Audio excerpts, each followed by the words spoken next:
This video is brought to you by Skillshare.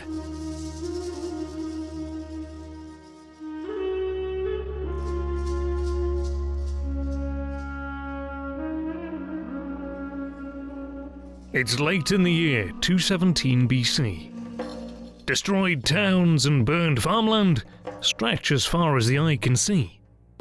Hannibal had plundered the Ager Falernus valley, perhaps the richest region in all of Rome.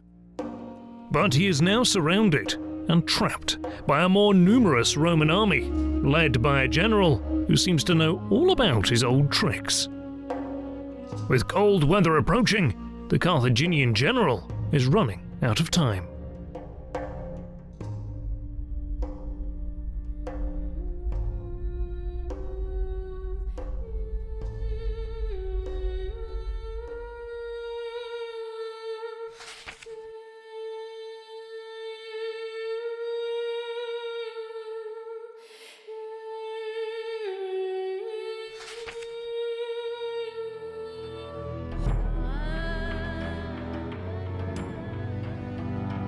It's summer 217 BC. Having decided not to march on Rome, Hannibal went back across the Apennine Mountains. He ordered that all military-aged Roman males that were encountered on the march were to be killed. But the Carthaginian general had reasons to worry. His army fought in 3 battles without ever fully recovering from the crossing of the Alps, and by now the men showed signs of scurvy and the horses of mange, both caused by vitamin deficiency.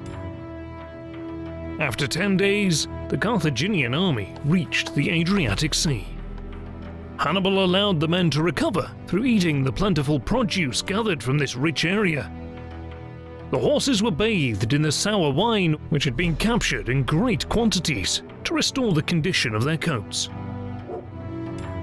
Meanwhile, Publius Cornelius Scipio was sent as proconsul to Iberia with reinforcements of some 30 new ships, 8,000 troops, and fresh supplies. What persuaded the Senate to divert such valuable resources to Iberia at a time when Hannibal was on a path of destruction in Italy was their desire to prevent reinforcements from reaching Hannibal by land. But more importantly, it was the Senate's determination upon a long-term Roman involvement in Iberia, made possible by Gnaeus' success on the battlefield at Tarraco and Ebro, as well as his flexible diplomatic methods through which he forged treaties of neutrality and alliances that brought many Iberian tribes to the Roman side. It is Gnaeus' ability to act autonomously without waiting for directives from Rome that gave the Senate a strategic advantage halfway across the Mediterranean, where they could otherwise exert no direct control. The Senate felt assured that by supporting the Scipio brothers in Iberia, Rome would have good prospects for fighting the Carthaginians in their own backyard. Back in Italy, with the army restored to health, Hannibal continued advancing down the coast. He sent a message by sea to Carthage, reporting on the situation in Italy. The Carthaginian Senate expressed delight with his progress and promised aid to support his campaign. Meanwhile, the appointed dictator, Quintus Fabius Maximus, took command of Geminus's remaining 4 legions and went after Hannibal.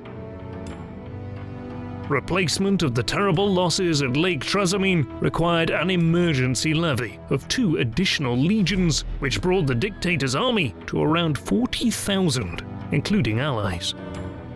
It is possible that some of the new recruits were very young and older men, originally intended for Rome's city garrison, with some in the process of being trained while on the march. Fabius was a man in his late 50s, rather old by the standards of Roman generals, but he was a proven commander. Having been awarded a triumph for his victory over the Ligurians during his consulship in 233 BC, he also held the position of censor in 230 and was elected consul again in 228. Now as dictator, he was yet to reveal his plan on how he will deal with Hannibal. So far, he had been advancing cautiously, carefully scouting ahead to give himself plenty of warning of the enemy's presence. Meanwhile, Hannibal pillaged and burned his way down the coast, accumulating vast quantities of grain, cattle, and other produce. His plan was to reach southern Italy, where he expected to sway some of Rome's allies to join him. The two commanders met for the first time in northern Apulia, encamping just 10 kilometers apart. Hannibal immediately offered battle outside the Roman camp. But no response came from Fabius. The Carthaginian general waited long enough to impress his own men with the enemy's timidity before leading the army back into camp. The following morning, Hannibal continued the march, ravaging the countryside as he went, in an attempt to goad Fabius into battle. He provokingly went past the Roman army back into the Apennine Mountains. But the Roman dictator merely followed the enemy and apparently had no intention of risking a battle under any circumstances. This was certainly wise, as nearly half of his army was made up of raw recruits, and some of the men were in awe of Hannibal, who had defeated the Roman armies on 3 occasions that year. But Fabius' strategy wasn't too popular in Rome. Notwithstanding the disasters of the Trebia and Trasimene, powerful elements of the Roman Senate still believed that Hannibal could be defeated in a pitched battle. Although he was appointed dictator, the Senate restricted Fabius' freedom of action by denying him the right to choose his own second-in-command. Instead, they foisted upon him Marcus Minucius Rufus, a former consul. Nevertheless, as Hannibal continued across the Apennines, Fabius shadowed him. The hilly country favoured the Romans, allowing Fabius to stick to the high ground and only encamp in positions that Hannibal would never risk attacking. The dictator's plan was to deprive the enemy of food supplies by launching small-scale attacks on Carthaginian foraging parties, not inflicting many casualties, but making it difficult for them to gather food and fodder. But he would never risk a direct confrontation. Fabius also instructed inhabitants of surrounding villages to take with them all of the animals and food they can, before destroying and burning everything that's left behind and seek refuge in fortified towns. This tactic, which would later become known as the Fabian strategy, served not only to deplete Hannibal's forces, but also to gradually rebuild Roman military confidence.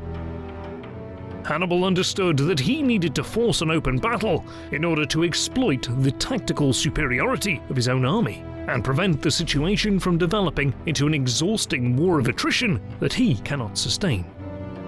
He clearly appreciated the implications to his war effort if Fabius would continue with this new strategy. But the cunning Carthaginian general had a plan.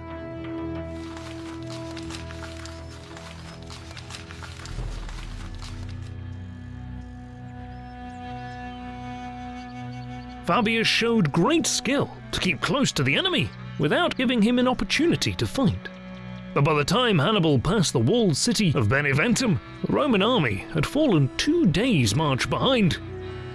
The Carthaginian general planned to enter Campania and devastate the Ager Falernus, perhaps the richest area in Rome, famous for its exquisite wines and fertile land that made it the breadbasket of the Republic.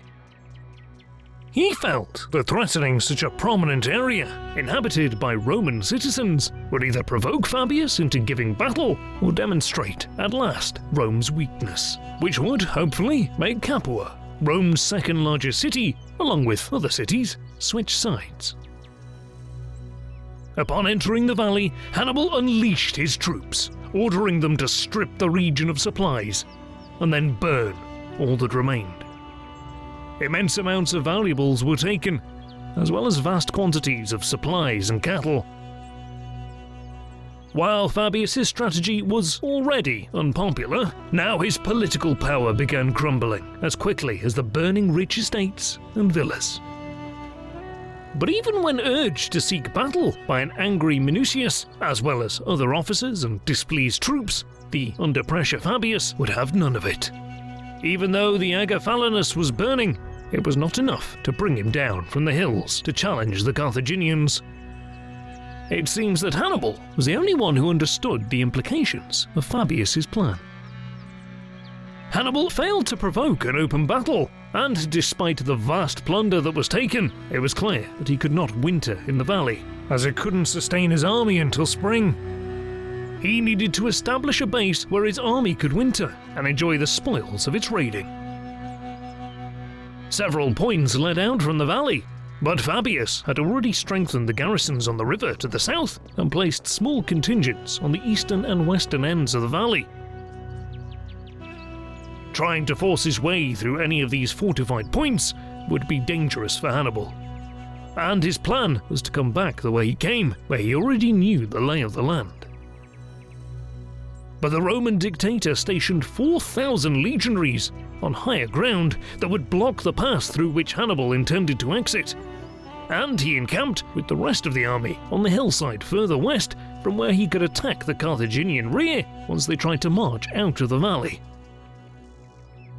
Hannibal knew he was hemmed in, and that once his supplies dwindled, he would be forced to launch a direct attack against fortified Roman positions on unfavourable terrain where his cavalry would be unusable. And the longer he waited, the worse his situation would become. So he began making preparations.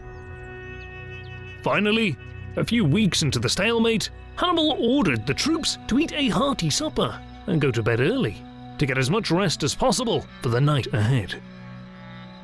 As all activities in the three camps quietened down, the guards remained on their posts, and the campfires lit up the night sky. It seemed like another uneventful day had ended. But about an hour before daybreak, a mass of torches appeared, heading across a small ridge in front of the pass. It seemed that Hannibal decided to force his way out after all. Thinking they were being outflanked, the 4,000 Roman troops holding the pass left their position to block the enemy's movement. Little did they know that the column of torches weren't enemy soldiers, but thousands of captured oxen with burning branches tied to their horns, guided by Carthaginian camp followers. Upon reaching the milling animals, the legionnaires halted in confusion. Then, out of the darkness, came about 2,000 Iberian javelinmen. Although outnumbered 2 to 1, they were more nimble than the heavily armoured Romans, and more accustomed to fighting in rugged terrain. As the fighting raged on the ridge, Hannibal was already moving with the rest of his army in total silence. He planned to flank the Roman contingent through a very narrow passage that was now left unguarded. Fabius saw the torchlight and heard the noise of the fighting, but refused to move from his camp in the darkness, despite the urgings of his officers and Minucius in particular. Given the problems of fighting a night battle and the relative inexperience of his soldiers, Fabius probably made the correct decision. He had no way of knowing whether or not Hannibal was setting up another trap, and it is questionable whether the Romans would have been able to locate and intercept the enemy in time. Hannibal was able to ascend the pass and escape with his army and plunder intact. As daylight broke, the Carthaginian general reacted quicker than his opponent, sending a force of Iberian infantry from the rear of the column to support the embattled and outnumbered troops on the ridge. The lightly armed and agile infantry managed not only to relieve the javelinmen, but inflicted heavy losses on the Roman contingent. The way in which Hannibal extricated his army from a seemingly hopeless situation became a classic of ancient generalship, finding its way into nearly every historical narrative of the war and being used by later military manuals. Fabius had been humiliated for allowing his enemy to escape. Even before Ager Falernus, many in Rome and within the army resented the dictator's passive strategy.